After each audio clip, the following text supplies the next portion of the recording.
guys! Welcome back to our channel. So for today, gagawa tayo ng panibagong video, but this time kasama natin si Kobe at ipapakita ko sa inyo kung paano siya magbasa at kung ano-ano yung mga technique na tinuro ko sa kanya para natuto siyang magbasa ng mabilis.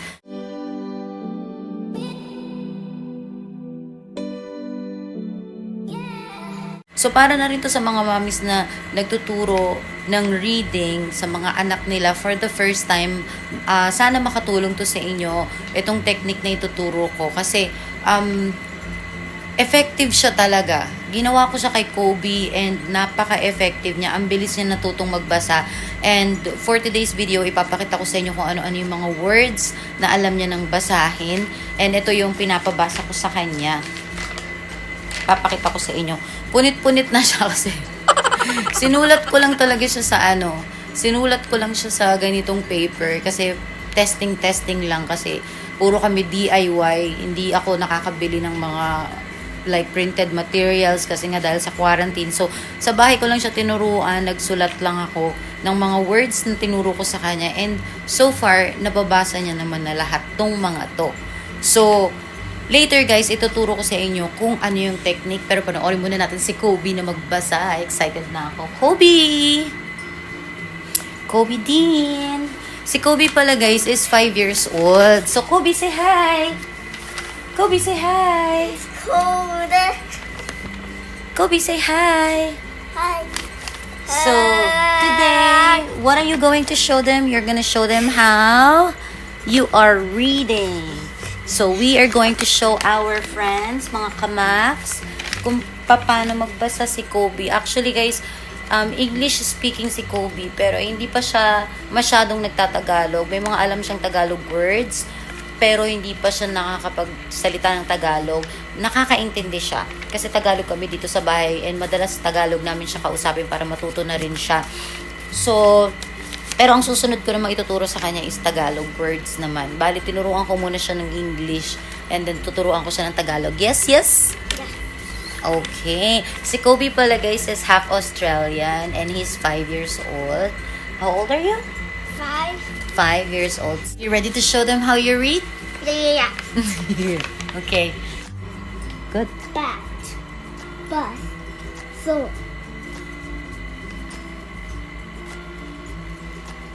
Don't fold it so they can see it. Oh, next. Next. Next. Don't do it like that. Just like this lang. So they can see it, bebe. Oh. Net. Uh-huh. Pen. Pen. It's a pen and pen. Okay. Good job. Set. Uh-huh. Set. Good job. Oh, next. Next. Tot. Tot. Top. Top. Pot. Uh-huh. Next. Pot.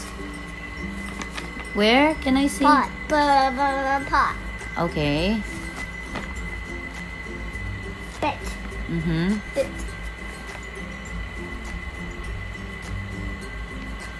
This is the bit. The way I see it.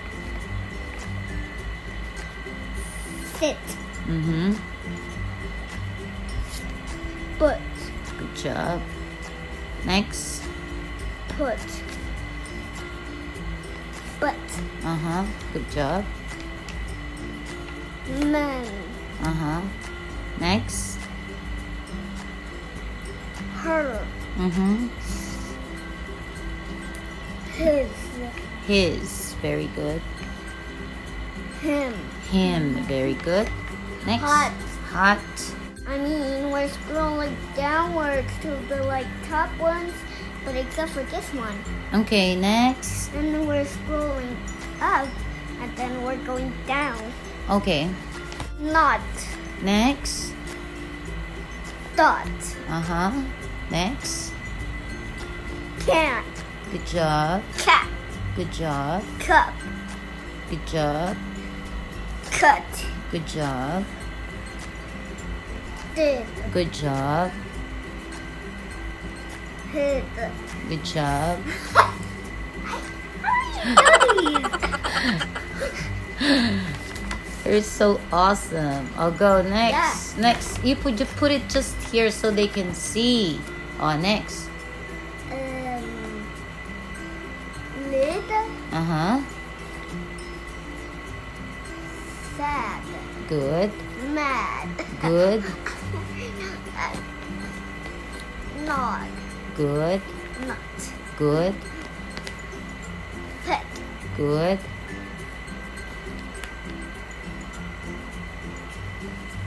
Let. Good. Tell. Good job. So how did you learn to read, Kobe? What did you From do? you, Mom. Uh-huh. And what did I teach you? What did I teach you so it will be easier for you to read? Do you remember? How are you going to read it? I already know that. You have to pronounce. Mom, I already know. Diba I taught you to pronounce every letter so you would know, like for this one, for example, look, Kobe, what's the sound of P? And this one, Eh. and then this one is so p, et, and then Pet. when you slide it, it's p, et, Pet. pet. Very good. I already know all Thank of you, these. Kobe, for sharing your ideas with us. And you're so awesome. You can read now. So are you ready to start learning how to read Tagalog? Yeah. Soon? Pretty soon? Yeah? Yeah. Thank you so much. 2000 soon. Okay, thank you so much, Kobe. You're welcome. So, ayan guys, ganyan magbasa si Kobe and ang bilis niya, like in a matter of days lang. Kumbaga parang itinuro ko lang sa kanya ng isang bagsakan. Isang beses ko lang tinuro sa kanya yung technique na ginamit ko or yung technique na gusto kong gawin niya para matutunan niyang magbasa ng mabilis, which is yung pronounce siya phonetically, which means kailangan ang first na ituturo mo muna sa bata is kailangan ma-familiarize niya yung sound ng bawat letter. Like for example, ano ang sound ng A? Ang sound ng A is A. Tapos ano ang sound ng B? Ano ang phonetic sound ng letter B or boy? Ang sound ng B is B, B. And then sound ng C is K, K.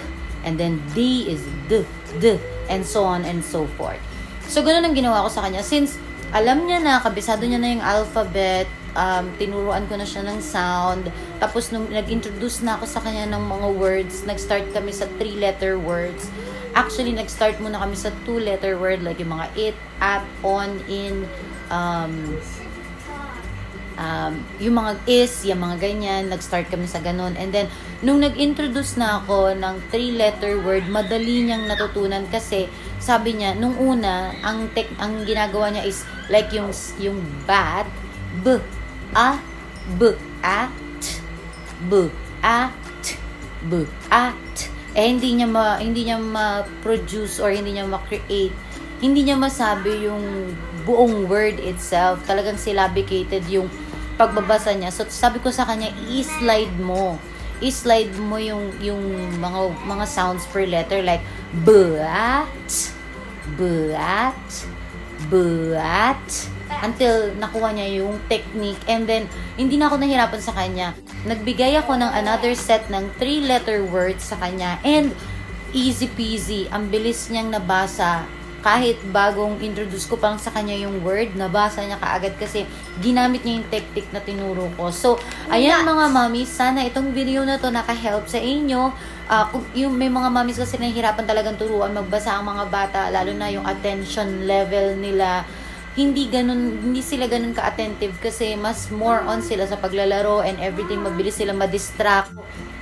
Eto, kailangan mo lang talaga silang bigyan ng konting spice, bigyan mo sila ng konting excitement habang tinuturuan mo sila. Tapos, sobrang patience kasi makukulit talaga ang mga bata at talagang ayaw nila minsan makinig para matuto sila ng mabilis. So, ayan. Salamat sa pagsama sa amin sa video na ito with Kobe. Yes, Kobe, you wanna say bye to our friends? Bye, and look at this trick.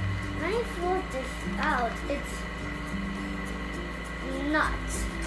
And when I put it back, it's hot. Alright, bye mga kamaks!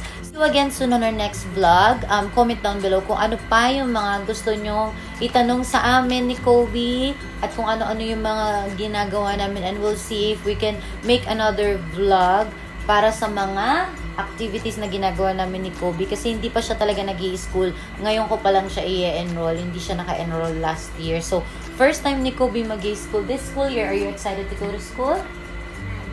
Not yet. Kobe, why not? School is fun. Because it's still 5 days from the school day. You're gonna have your school via online. You're gonna talk to your teacher online. Hi. Through video call, yes, because it's still quarantine. So you're still not allowed to go out and go to school. Yeah, because there's people outside. Yeah, and there's still COVID all over. So it's safe if you stay inside the house and have video call with your teacher, yeah? But are you excited to go to school? No, because there's coronavirus. Ayoya talaga. Ayan, sige mga kamax, bye na. And see you again soon on our next vlog. Don't forget to subscribe to our channel. Bye. Say bye-bye, Kobe. Bye. Bye. Say bye-bye. Show your face naman. Bye. Bye. Bye.